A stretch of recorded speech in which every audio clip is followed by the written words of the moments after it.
Hi everyone. ఈరోజు నేను సేమియా ఫ్రూట్ కస్టర్డ్ ఎలా ప్రిపేర్ చేసుకోవాలో చెప్తాను. హాఫ్ లీటర్ పాలు తీసుకొని బాగా మరిగించాలి. ఆ తర్వాత పక్కన వేరే ప్యాన్ పెట్టుకొని ఒక టీ స్పూన్ నెయ్యి వేసుకున్న తర్వాత సేమియాని బాగా గోల్డెన్ బ్రౌన్ కలర్ వచ్చేంత వరకు ఫ్రై చేసుకోవాలి.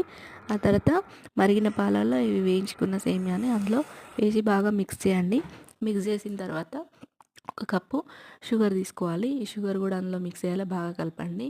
నేను ఇక్కడ 2 table spoon vanilla flavour custard powder తీసుకున్నాను. మీకు నచ్చిన ఫ్లేవర్ మీరు తీసుకోండి.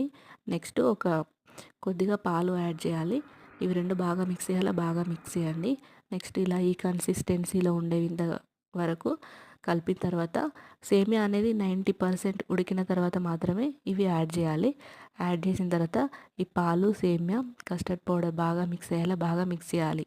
2 మినిట్స్ బాగా కలపాలి. కలిపిన తర్వాత స్టవ్ ఆఫ్ చేసుకొని ఒక బౌల్లోకి తీసుకోండి. నెక్స్ట్ నేను ఇక్కడ ఫ్రూట్స్ యాడ్ చేసుకున్నానండి. చెర్రీస్, పొమోగ్రానైట్, గ్రేప్స్, బనానా, కొద్దిగా డ్రై ఫ్రూట్స్ యాడ్ చేసుకున్నాను. మీకు నచ్చిన ఫ్రూట్స్ మీరు తీసుకోండి. బాగా కలపండి.